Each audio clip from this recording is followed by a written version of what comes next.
What's going on, everyone? Welcome back to the channel.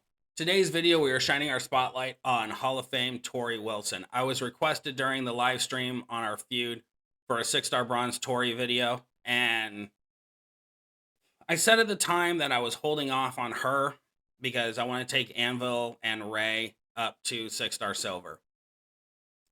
I miscalculated my tokens, so once I figured out I had enough tokens to do all three of them, I decided to take Torrie to 6-star or 6-star bronze and see if I can make her work. I cannot stress this enough. I spent over an hour, maybe close to 2, trying to make her work. Switching out trainers, switching out moves, double checking everything. In my humbled opinion, Torrie is the free card that has one build if you're a free-to-play character or free-to-play person. I was going to say free-to-play character. If you're for a free-to-play card and you're a free-to-play player, you have one build and one build only. If you are a whale and you spent all the money that you've got and everything to get all the cards, all the trainers, all the plates, everything else in between, there's potentially 2 builds. Now, all of that being said, I don't specifically know what would make this work. Okay, and I'm not going to show the video on it because it takes too freaking long, but I'm just going to explain it right here.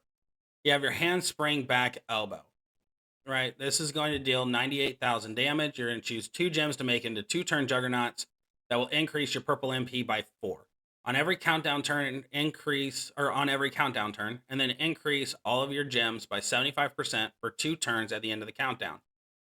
That sounds nice on paper. 150% extra sounds nice. It's not as much as you think.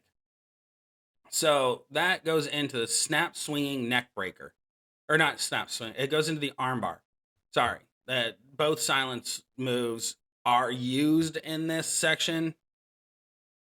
I just don't advise it.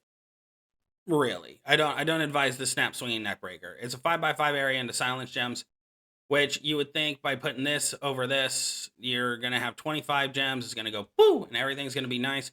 You're only hitting for about 2.5 to 3 million with damage increased trainers too. The downside to this is you need MP reduction. You need to either have your coaches be double MP reduction, mitigating your gem damage, or you need to have 1 trainer and 1 coach being MP reduction and specifically target certain cards that the MP reduction is going to play on. So if you're doing this and you put on, say, Ghostbuster Cena giving -10 to red moves, you need to take this against any card that's going to have red moves. A Zombie Liv running triple red, which is extremely rare, or Super Stacy running double red and the green, which ultimately people go for the green anyway, so that really doesn't apply.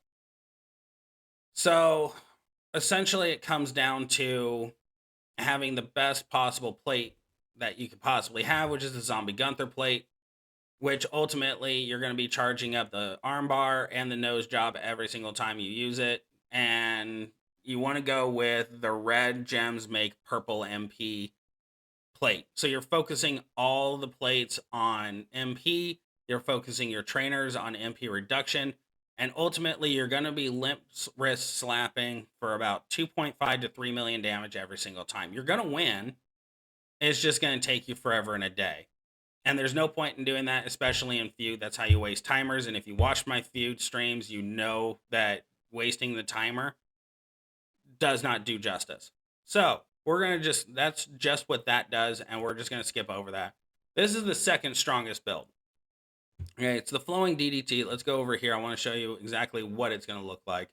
So we have our flowing DDT. We're going to do 113,000 damage and choose a 5x1 area to make into Pyro Gems, which will modify all gems above it into Leech Gems of Strength 67,200 when broken by you. That does sound nice. And if you throw on Trick Theory, in pun intended, in theory, it should be 134,400.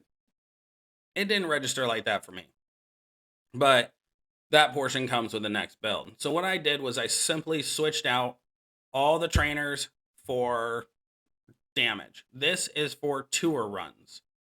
Okay, this is not for feud. There's only one build for feud, and I will show that in the next section. This is for tours. Cannot stress that enough. Okay, so we're going with full increase here. We're going Blue Moose, start with 4 more from Lawler. Our Matt Hardy is strength, or gives +2 to our multiplies. Molly Holly does 12,000 for, oh, I don't know why I have silence gems on here. I meant to be Tech Bailey. Sorry. This was something I was dicking around with last night. There we go. We have Tech Bailey for 12k on our Leech Gems, and then we have Powerhouse Sheamus for 12k on our Blue Gems. Ultimately, we're going to try this to be our strongest that we can possibly do. Now, against someone like Shayna, we're about to flounder a little bit because she does have a submission that goes off and her jugs that will go off.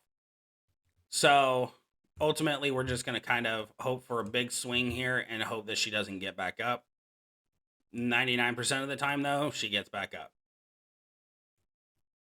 So we do our Leech Gems, and luckily, our same move is a generator as well. So you can pop off that without having to use 2 different ones.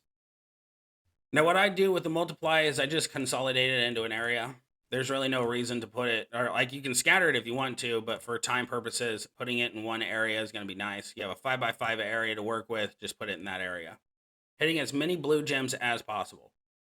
We'll see what the damage looks like here. 4 million damage, not too bad. It's going to be 2 shots into the dome, but she's going to do her submission, so we're going to be kind of stuck here for a minute.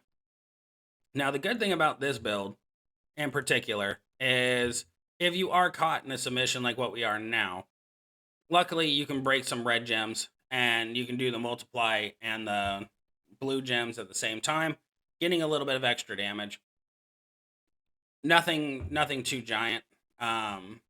But we'll see what the damage actually looks like once we're done here. That's not charged. One thing I do recommend with this build in particular, if you have an ultimate strap on Torrie, I recommend going with the 4th of July combo, which is the, I think it's break red, get blue, or break blue, get red on the MP plate, and then Uncle Sam's plate, which is break blue, generate red. That's what I recommend for this build if you want to go down this route for feud.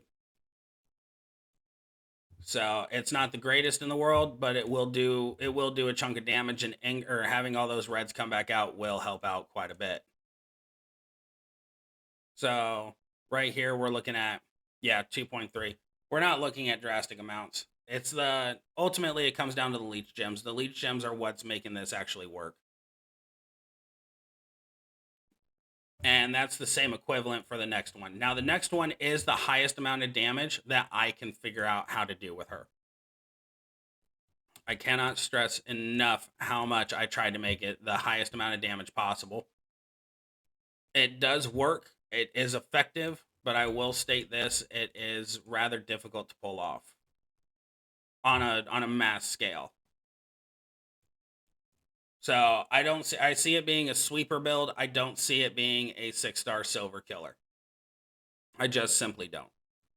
Now, Torrie will be going 6-star silver for me just because of requirements, and that's the only reason. The only reason is for requirements. And the simple fact it's 1 token to take her 6-star silver. So, all right, we're going to manage out. We're going to switch out a couple of trainers, and we're going to switch out the moves here. We're switching out the multiply gem move for our diving crossbody. The initial damage is dealing 117,364 damage plus 55,999 bonus damage for every leech gem. So we're looking at roughly 5x1 area. We're looking at roughly 25 gems total. So, no, it's a 6x5, so 30. We're looking at 30 total. And here is where things get a little hinky. Now, if you have been able to every single midweek get the medallion, so that way on this week's midweek that's going on right now, you can get the final medallion for Showboat Ray. Get Showboat Ray, take him up to either 6-star silver or his trainer cap. One way or another, it doesn't matter. That's what's going to go here in lieu of Matt Hardy. That's what's going to be for trainer purposes for feud. I say this for feud because his trainer ability is +2 blue MP and then 75% leech gem damage. And that's what's going to help out here. It's not going to be what Veers puts on it, but it is going to be viable. You can keep King Sheamus on here, or you can switch over to Bailey. You can have Bailey here, and it'll still do the same amount of damage. The only difference is it's solely focused on the leech gem. So if you go with King Sheamus, the excess blues that are around your 5x5 area will increase on their damage. This one, not so much. We're throwing Bailey on here for the two purposes of one, it hitting, or the blue gems going across the leech gem, but also for the damage in and of itself. Again, this is the strongest build. There is no doubt in my mind. No one can tell me differently until they come out with a plate that ultimately increases all silence gem damage instead of the Uso cap, which only focuses green.